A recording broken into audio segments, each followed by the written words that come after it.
dame. Alors, j'irai pas jusqu'à dire que ma grand-mère était une personne parfaite, hein, contrairement aux autres pigeons, là. Faut dire que les pigeons, ils ont bien profité de la situation, quand même. Les fidèles des fidèles, comme l'autre con l'a décrit pendant l'éloge funèbre, là. Oui, c'est pas parce que je n'y étais pas que je n'y étais pas. On a inventé un truc qu'on appelle le satellite, c'est très pratique. Alors, je vous explique la blague. Vite fait, en passant, une anecdote parmi d'autres. Ma mère était tranquille sur Paris avec mon père, quand tout d'un coup il a vu débarquer ma grand-mère et mon grand-père avec, comment dire, les gamins dans la R21, parce qu'ils avaient besoin d'argent pour payer leurs vacances, et ma grand-mère savait que ma mère avait touché sa paye. Donc elle est allée taxer Tupu, c'était son surnom, pour partir en vacances.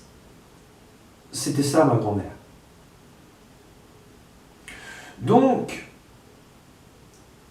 si tu me demandes d'aimer ce genre de personnes, je pense que tu t'es planté, quoi.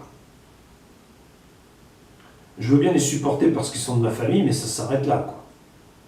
Et c'est exactement ce qui s'est produit par la suite. J'allais y prendre un café de temps en temps pour voir si elle allait bien, jusqu'à ce qu'elle devienne raciste. Et là, je me suis dit, pourquoi est-ce que je supporte ça? En plus de ça, je voyais l'argent qui partait dans des conneries. Le permis du mec à Sandra, la voiture de Caroline, l'ameublement de l'appartement de Sandra, j'en passais des bien bonnes. Et là, je me suis dit, et nous? Et nous, on était les tupus.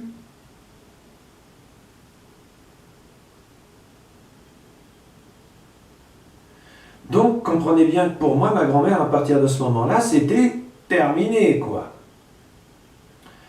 Ma grand-mère a réussi à diviser la famille à un tel point qu'elle s'est retrouvée en EHPAD, avec autour d'elle tous les escrocs du Pirée, comment dire, qu'elle n'avait pas réussi à manipuler. C'était faramineux, quoi. Donc, dire que c'était quelqu'un de parfait, non. Elle avait des bons côtés, mais elle avait des côtés sombres.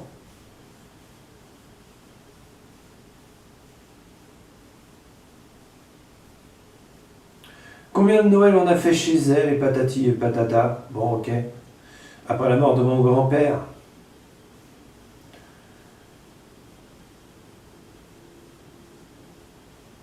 L'idée de ma mère était de la soutenir. Moi, je ne voyais pas ce qu'on foutait là-bas.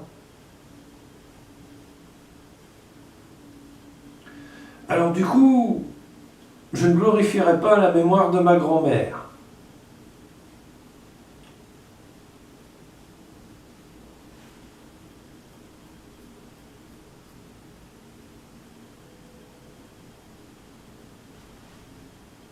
Diviser pour mieux régner. Je crois que c'était son maître mot. Quant à nous, la famille, on peut être.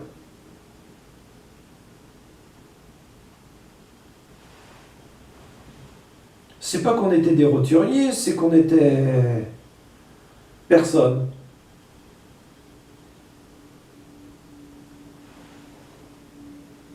Pour elle, je pense. Donc, voilà, quoi.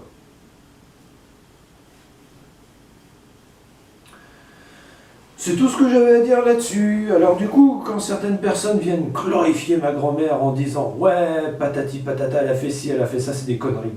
C'est un ramassis de conneries complet. Et je peux te prouver l'inverse. Par contre, il y a certaines personnes que je peux pas piffrer qui ont bien profité de ma grand-mère. Aussi bien financièrement qu'humainement. Donc, voilà quoi. Puis le coup de l'appareil photo, et le coup de Michel, le coup de la cheminée, le coup de ceci, le coup de cela.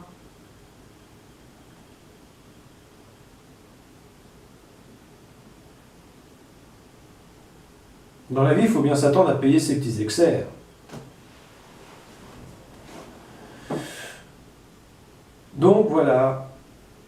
voulais en parler avant de passer à la suite et qu'on vienne me casser les glaouis avec, comment dire, ce que telle personne aurait fait, comment elle l'aurait fait, et patati et patata.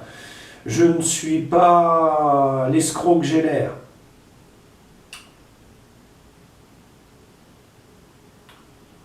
C'était pour remettre les points sur les i et les barres sur les t. En vous souhaitant la bonne journée. Au revoir, messieurs, dames. Et méfiez-vous toujours des contrefaçons. Et vous êtes un super public, mais ça, vous le saviez déjà.